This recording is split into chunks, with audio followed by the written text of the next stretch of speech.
You've spent months designing and building your product. You've spent more months conducting performance testing of your product using industry benchmarks. You launch your product with early adopters, but none of them will commit to ordering from you. In other words, the sales that you were counting on just disappeared after your early adopters got their hands on your solution. So what do you do now? In this episode, we're going to discuss the steps necessary to iterate through the design, build, and test cycle of your functional prototype with actual customers so as to measure if you've successfully delivered the value you promised during the sales cycle. And we'll cover a whole lot more. I'm Stephen White, and this is Building Lean.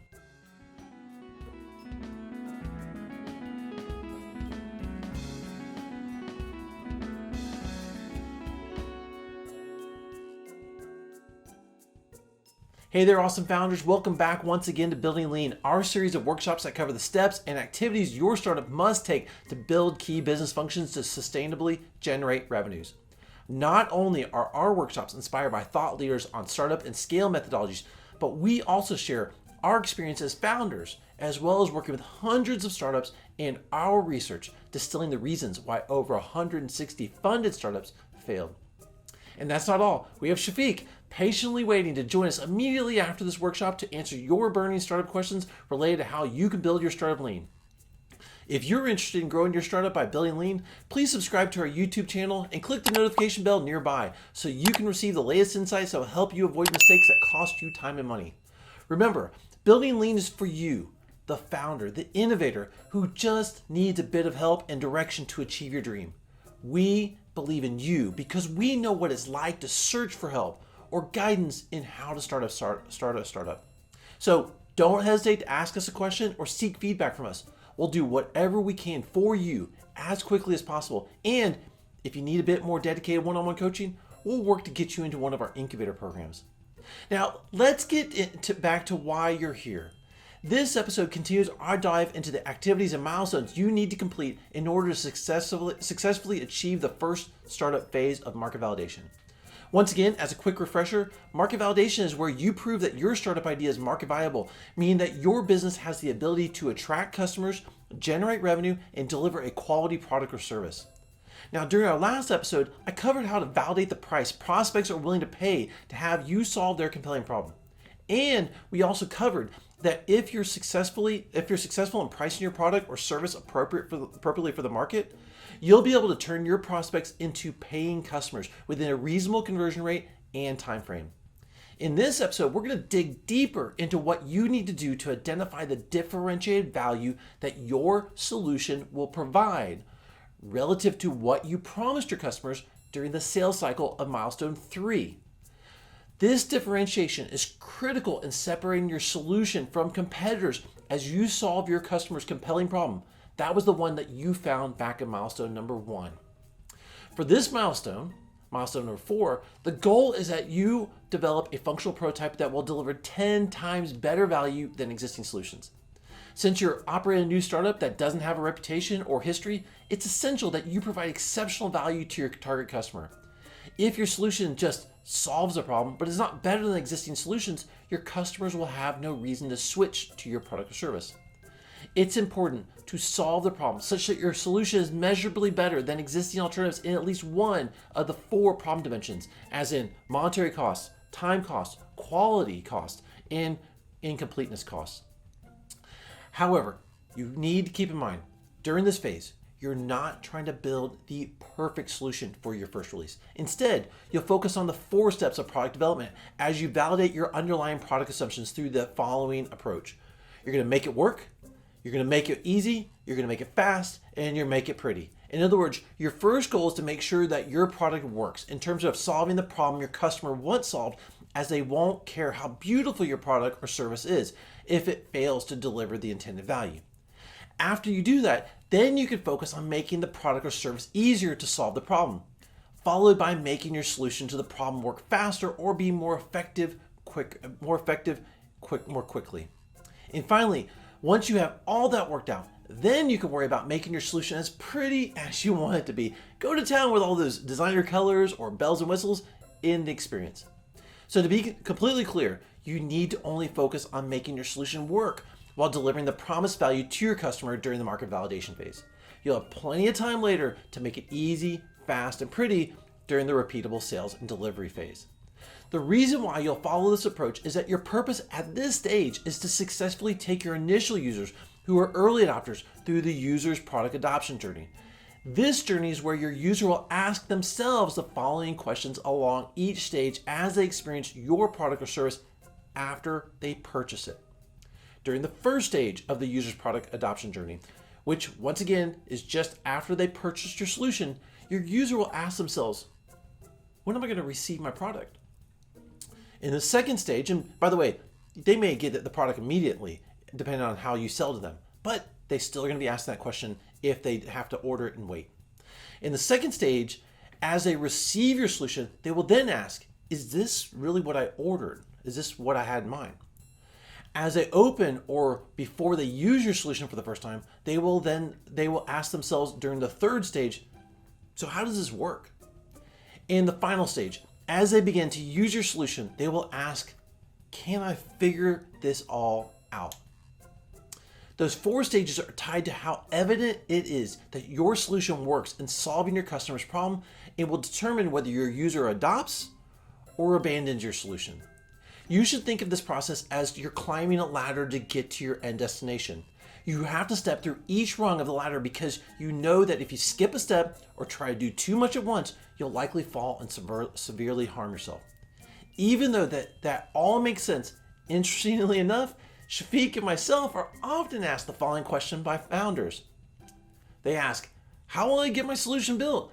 I know what the market wants and it's going to be beautiful when I build it, but it requires so much up front. I'll really need to raise a lot of money to make everything in my solution work right away. The error that these founders are making is the belief of if you build it, they will come, in terms of customers flocking to their magnificent product. Yet, this is an issue of boiling the ocean. It often creates more hype than is practical or achievable, which leads us to our first case study where an innovative startup did not stay disciplined in its product development strategy as it failed badly. In 2013, the Facebook phone was surrounded by so much speculation from the moment that the first rumors of it surfaced that nearly any product would have failed to live up to the hype.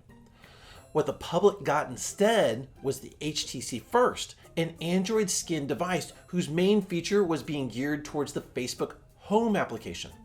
Early reviews universally panned the phone. The phone's exclusive carrier, AT&T, drastically slashed the price to 99 cents in a temporary sale that became permanent until the phone's death. Why did the Facebook phone fail to get traction? It promised a way better Facebook app experience on the phone than other phones.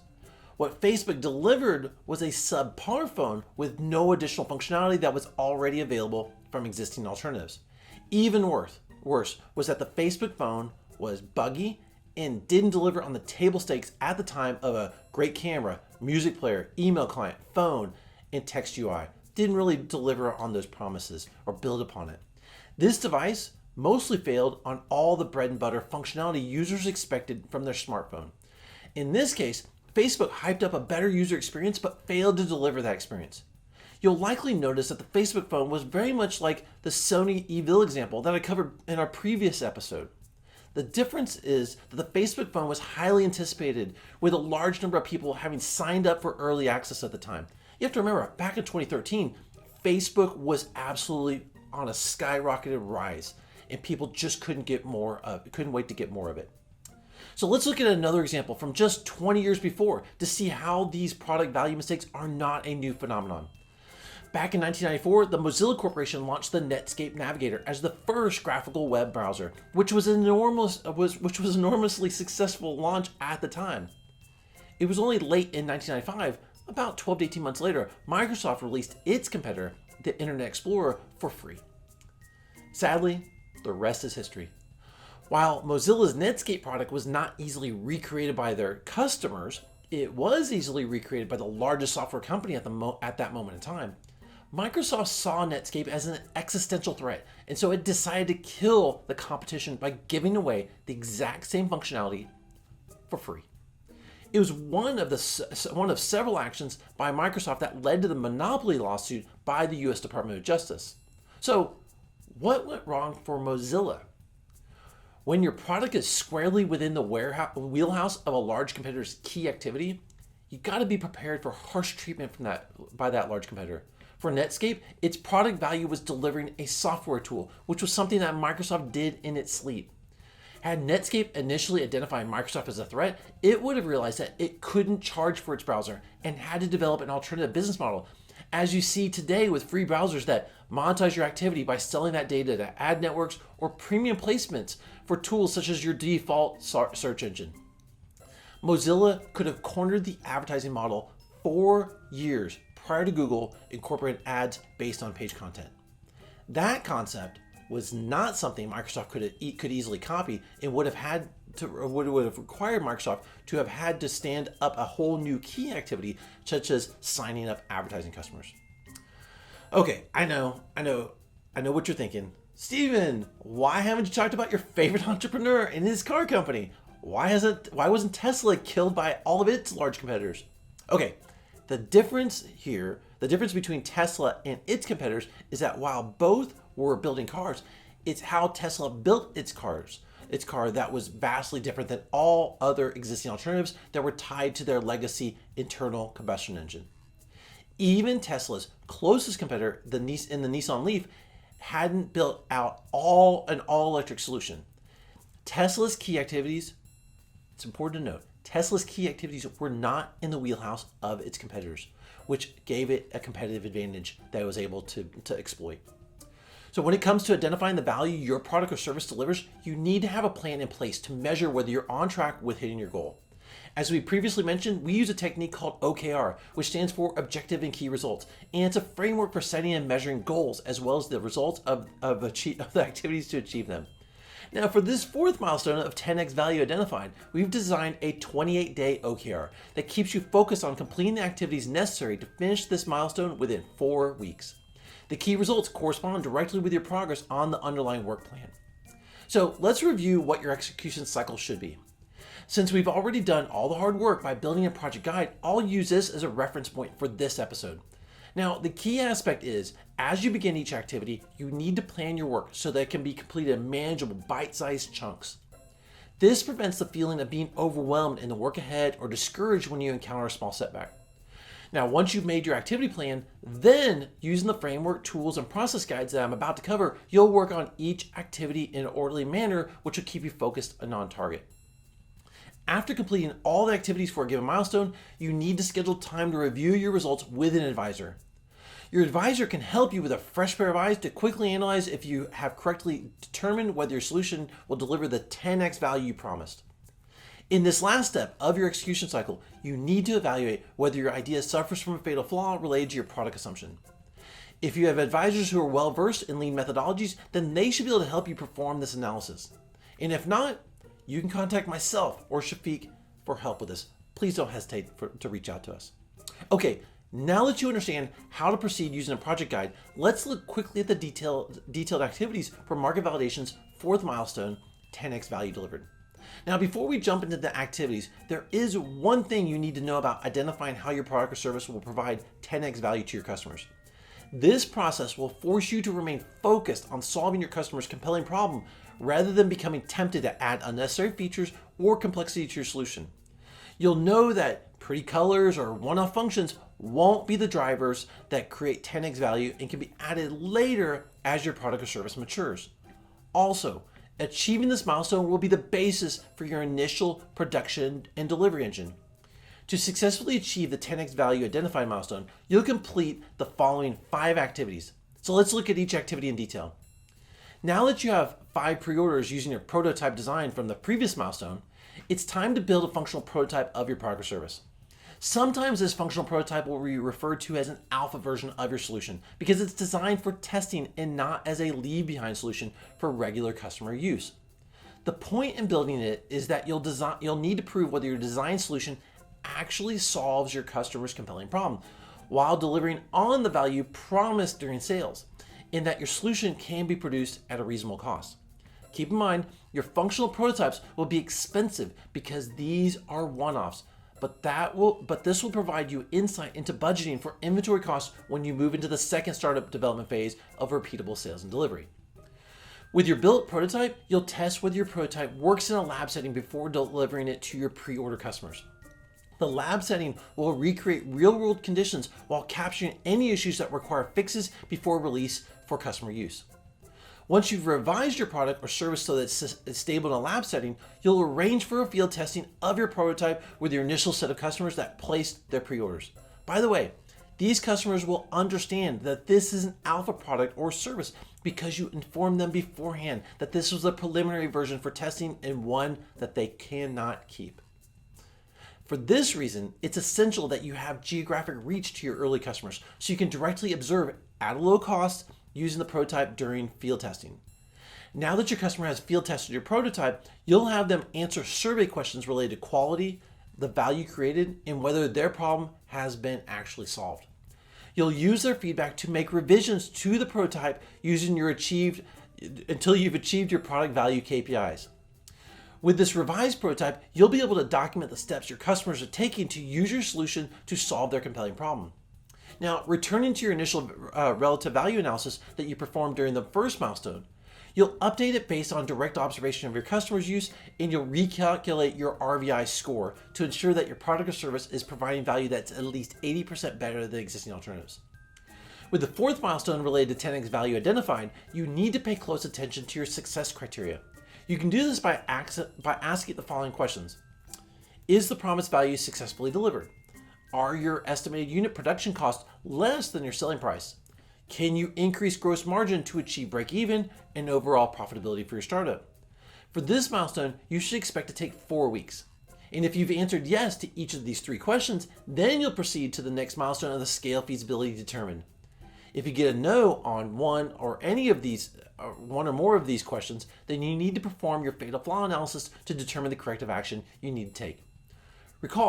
You need to recall that the fourth fatal flaw is when your product or service's value delivered is not unique.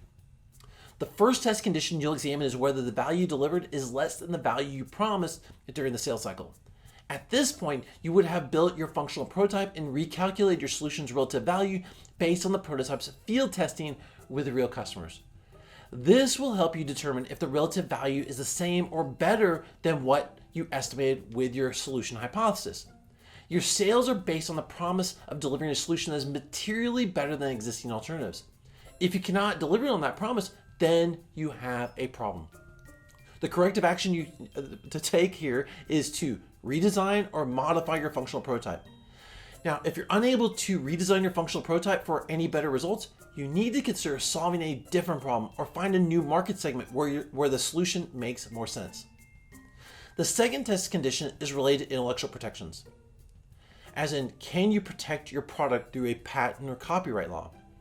Now keep in mind, if your answer to this question is not easily, as in your product is very hard to copy due to personal insights from your startup team, then you don't necessarily have to protect it. Facebook is actually an example of this, as its underlying data and social graph made it difficult to mimic even though so many tried. Now, if your solution is easy to duplicate, especially by your competitors, then you have a problem. In this case, think about how Facebook copied the check-in capability offered by Foursquare. Effectively, if you don't have that protection in place, effectively you're performing R&D for someone else as you solve the problem in a way that the market leader can make more money by copying your idea. The corrective actions at this point are, number 1, consider giving away this version of your solution for free to accelerate lead generation. An example of this is how startups open source technology to establish early dominance even though the company doesn't directly profit. Red Hat is a great example of this, as they followed this strategy when open sourcing its version of the Linux operating system. Okay, number 2, you may consider adding features that solve additional problems that arise when the initial problem that you open sourced has been solved. Number 3, you can explore a trademark strategy to brand your product or service for differentiation. All of these options should be discussed with an IP attorney to understand your options. However, we do not recommend you investing in a patent or other IP until you know you have market proof that you have a product or service that is worth protecting with a viable business. So Let's return to a couple of real-life examples related to this fatal flaw. Remember the Facebook phone that I mentioned earlier? The lesson learned from their failure is that your solution must provide the base features your target customers already love and expect before delivering new innovations. How about our other example of fatal flaw number 4, where a product's value being delivered was no longer unique? The lesson learned for Netscape Navigator is that if your solution can be easily copied by your competitors and directly overlaps with what they already do well, you're solving the problem so that the market leader can make money by learning from you. Established players will look at you as their unpaid R&D staff, which is another reason why early stage startups should avoid large launch parties and early press. So did you hear me on this? You don't want to be their unpaid R&D staff. You get the consequences if you do. Okay, during our next workshop, we're going to examine the 5th market validation milestone, where you'll develop your scale hypothesis for quickly scaling your business and then determine the feasibility of your scale hypothesis. We'll also identify the activities you need to perform and the tools you'll use so you can efficiently complete this milestone. Now, before we jump over to Shafiq to answer your questions, if you're looking to change how you grow your startup by building lean and you find these workshops helpful, please subscribe to this YouTube channel and click the notification button, as well as give us a like or drop a positive comment. Also, if you know of other founders or product managers who could benefit from our workshops, please share this video with them so they too can build their startups lean and avoid mistakes that cost time and money. Building Lean is brought to you by the Lean Mastery Incubator. Unlike other incubators or accelerators that rush you to pitch to investors whether you're ready or not, Lean Mastery guides you in building key business functions that turn up revenues fast, which puts you in the best position to successfully raise money and outrun your competition. Learn more about how you can become a Lean Mastery Incubator member at leanmastery.co. Thank you for watching, and remember, don't let anyone knock you off from achieving your dream, as we believe you can do it, and we're here with you every step along the way. So let's continue building lean by jumping over to Shafiq to get us started with answering your burning startup questions.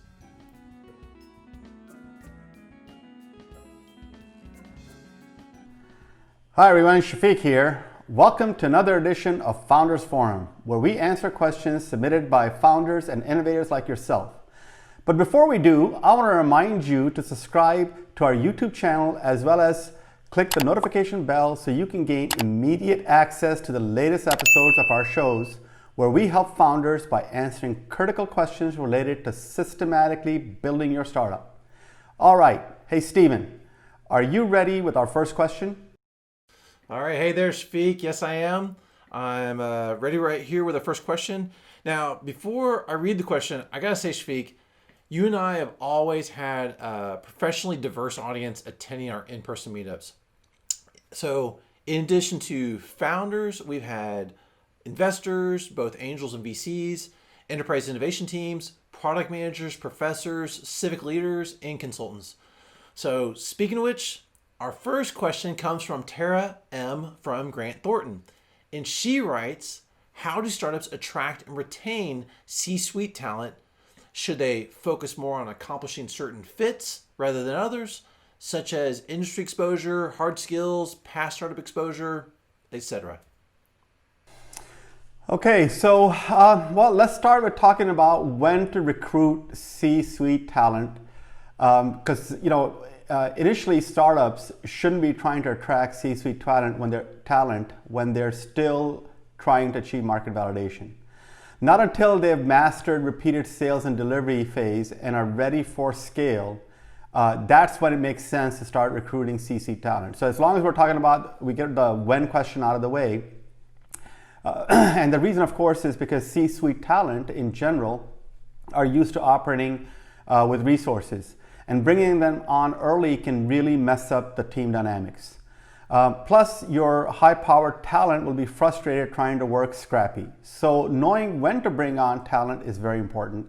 And assuming your startup is ready for C-suite talent, then start with the first qualifying criteria. The C-suite talent must be aligned with your customer base and the problem you're solving. If they don't really care about the problem nor the customer base, then they're in it just for the money. So at the first sign of trouble, they're not going to have the patience necessary to work through the business challenges. And of course, next, you definitely want to focus on a good soft skills. We focus on 3 specific skills at Lean Mastery. The first is analysis. The executives can take, they need the ability to take in data and draw the correct conclusions given the limited amount of data that's available to startups. So being a good analyst is a must. Then they must have the ability to prioritize. You have so many different things to do, and if they're not able to prioritize goals and focus on relevant execution targets, then they're just going to kind of flounder and work things out of order.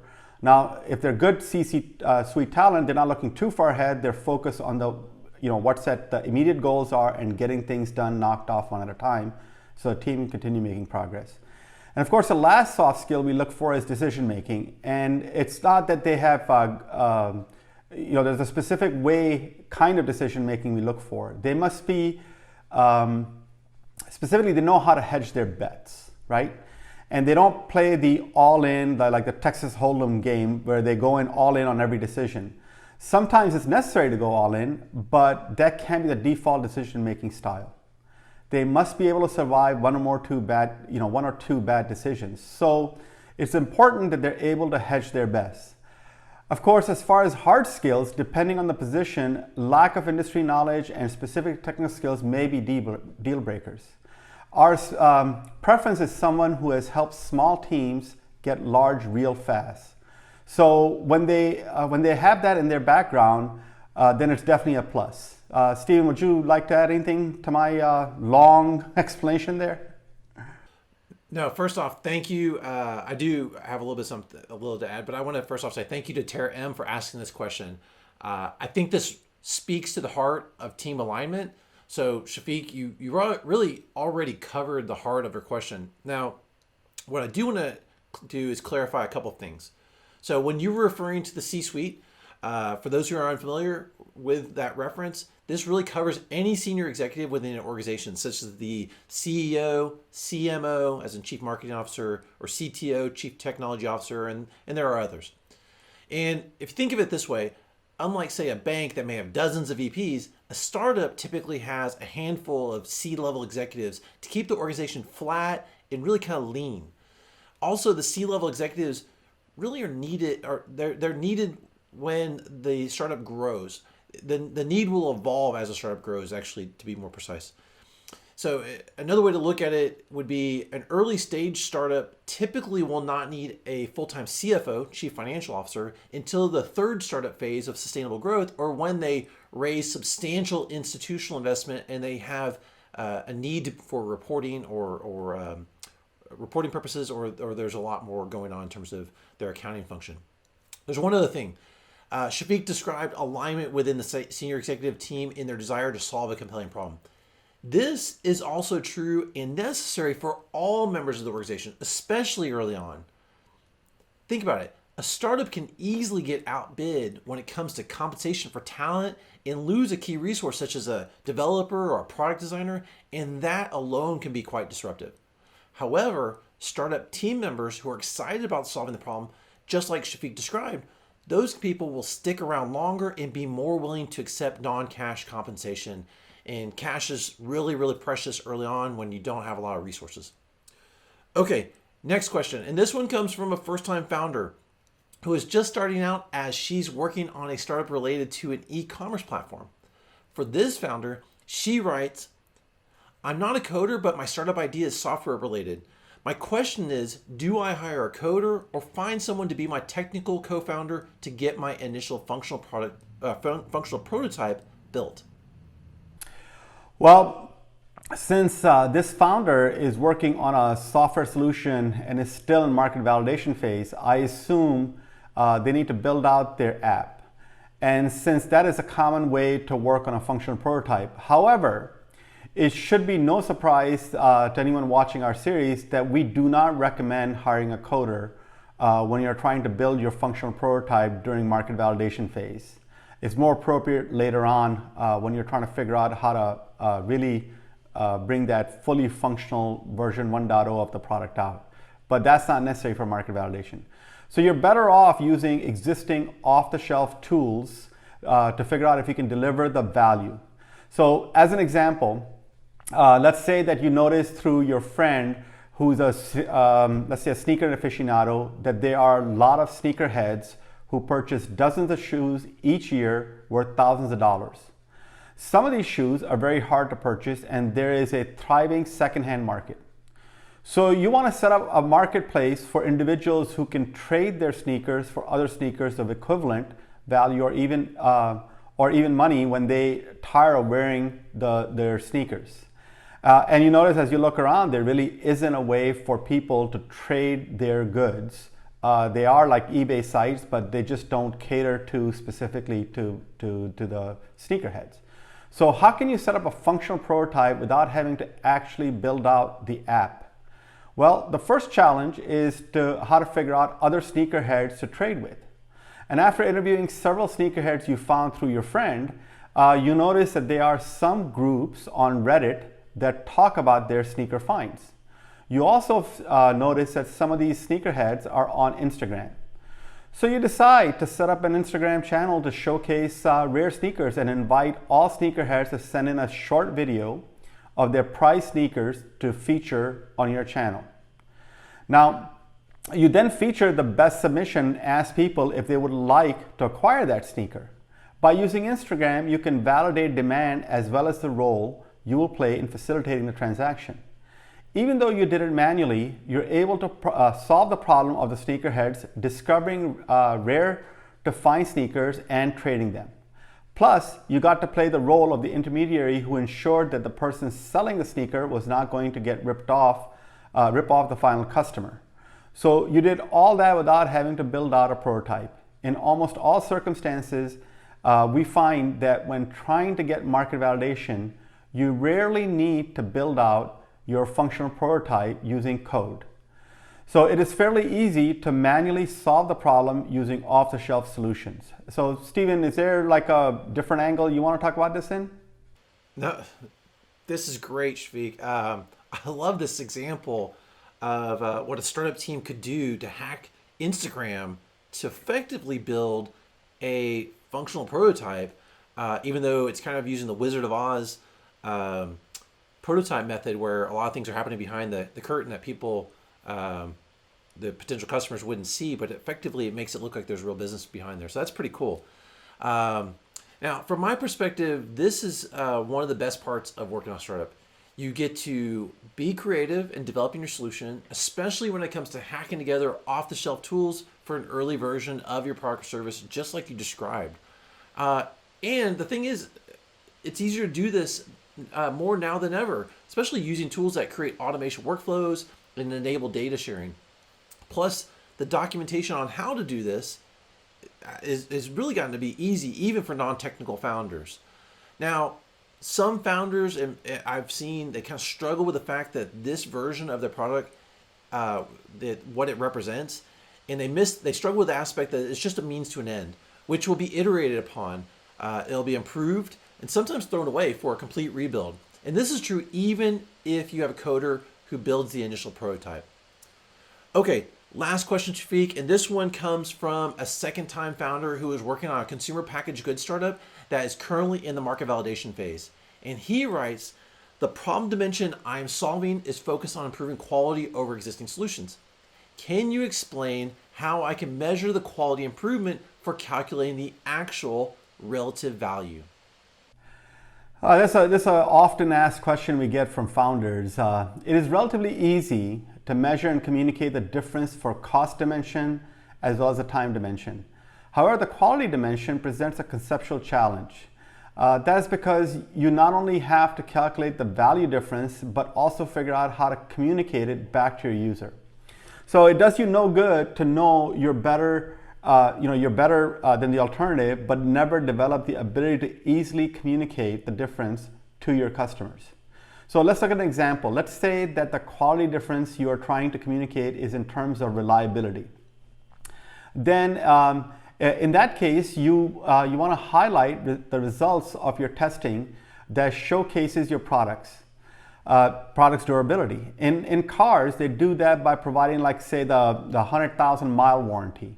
The automaker accomplishes two objectives by promising a 100,000 mile warranty. They stand behind the quality of their product, and they're managing the customer's risk. In clothing, they do that by showcasing how the jeans can be misused and still last a long time. Of course, Stephen already covered how to convey the quality difference you're providing when the difference is based on one of better raw materials. If you recall the steak example where Taste of Texas displayed the Angus logo on the cooked steak. For hardware products, they often talk about mean time between failures. And for software, they'll highlight compliance with security standards and of course uptime standards through SLAs. So there's no universal method for communicating quality difference, but there are examples depending on the type of product or service you provide. Stephen, you want to elaborate on this one? Yes, I want to remind everyone why you should perform a relative value analysis, since that was kind of implied in the question. While the relative value analysis provides you a quantifiable understanding regarding your solution's market potential, because that's really the outcome of doing the analysis, it also forces founders to measure their startup's attributes, both good and bad, as well as the attributes of their competitors. Now, Shafiq, you just touched on this in regards to being able to communicate the difference. Simply enough, knowing how well your startup performs relative to others makes it easier to market and sell your product, as well as measure whether your customers are experiencing your solution's promised value. In other words, if you can't quantify how your product or service is better than existing alternatives, how can a founder expect their customers to come up with that answer, much less have most customers arrive to a common point of view? I think you really kind of touched on that pretty well, Shafiq, but it's worth emphasizing. Now, measurement may be difficult, especially related to quality improvement, but there's always an answer. So I do want to jump back to one of the examples Shafiq mentioned, the Angus steak. The Angus steak brand didn't just happen. The organization who was behind it, who bred the Angus cattle, they measured the quality of the beef relative to other cattle options. Likewise, they surveyed consumers to understand whether the taste and texture were measurably better. Now, when you come up with a measurable improvement, what is the result? Well, in the case of Hyundai, which is also effectively another example Shafiq you touched on, when they introduced the 100,000 mile 10-year warranty, that was double the industry standard at the time. So not only did it, by offering that warranty, not only did it shift people's perception away from the view that Hyundai made a poor quality car, but it also forced other car manufacturers to match the warranty offer at frankly great peril that they would encounter significant warranty repair costs later, because they would match the warranty, but then they weren't prepared for the outcome of that, necessarily like Hyundai had planned. Okay, that's all the time we have for questions right now. If you're looking to build your startup lean, please click the link nearby or drop your question in the comments below. Also, please subscribe to our channel and click the notification button so you can receive immediate access to our latest episodes. Building Lean is brought to you by the Lean Mastery Incubator. Unlike other incubators or accelerators that rush you to pitch to investors whether you're ready or not, Lean Mastery guides you in building key business functions that turn up revenues fast, which puts you in the best position to successfully raise money and outrun your competition. Learn more about how you can become a Lean Mastery Incubator member at leanmastery.co. Thank you all for watching, and we look forward to helping you be successful in pursuing your startup dreams by building lean.